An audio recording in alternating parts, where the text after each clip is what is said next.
Alors, soyez bénis tous ceux qui sont connectés à ce programme. Et si c'est la première fois, shalom à toi et que Dieu te remplisse de sa grâce. Et maintenant, recevez ceci de la part du Saint-Esprit ce matin. Le livre des Psaumes, chapitre 5, verset 13. Car tu bénis le juste, ô Éternel, et tu l'entoures de ta grâce comme d'un bouclier. Réalise-le, ne l'oublie jamais. Dieu est toujours présent dans ta vie et il t'entoure de sa grâce comme d'un bouclier. Et tu es sous haute protection et rien ne peut t'atteindre, rien ne peut te nuire, rien ne peut t'arriver, rien ne peut se passer parce que tu es sous haute protection. Sois richement béni aujourd'hui au nom de Jésus. Amen. Alors, nous sommes dans l'hébreu, et nous sommes en train de parler de l'amour. Alors, l'amour en hébreu nous donne Ahaba, Chesed, Dao, Makmal, Yedidout, Yedid. Et nous vous donnons toutes ces explications pour connaître le sens profond de l'amour qui n'est pas quelque chose de simple. C'est vraiment profond. Et au passage, en vous rappelant que le mot charité n'est pas un mot hébreu, c'est un mot grec.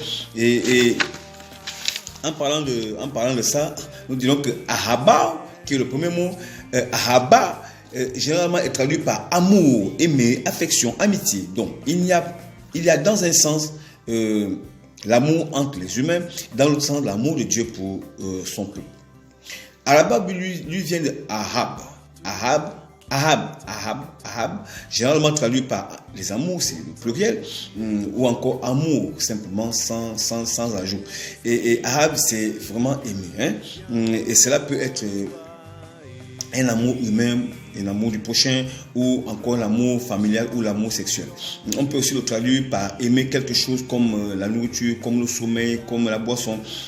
Aussi peut-on ajouter sur la liste de l'amour de Dieu et enfin dire que cela peut aussi vouloir traduire par l'amour de Dieu pour tous les hommes. Alors, nous continuons en vous disant que le deuxième mot c'est Chesed. Chesed, en termes Chesed, c'est bonté, miséricorde, fidélité, et de l'autre côté, c'est un reproche ou encore une honte. Alors, il est généralement traduit par grâce, miséricorde, bienveillance, bonté, amour, attachement, faveur, affection, piété, compassion, bienfaiteur, aimable, clémence, éclat, bien, bon, infamie et honte. Alors, nous aurons une série de versets que nous allons vous communiquer tout au long de l'enseignement que nous aurons dans cet enseignement, dans cette étude. Et chez ça, lui vient de Shakad qui nous donne le sens d'être bon et être aimable. Alors, aujourd'hui, nous allons nous arrêter là et demain, nous allons rentrer dans le vif du sujet afin de vous édifier sur l'amour de Dieu, l'amour en général, parce que ceci est profond et parce que Dieu nous aime et parce que nous devons aimer Dieu. Et comment? Demain, nous allons savoir. Soyez richement bénis au nom de Jésus.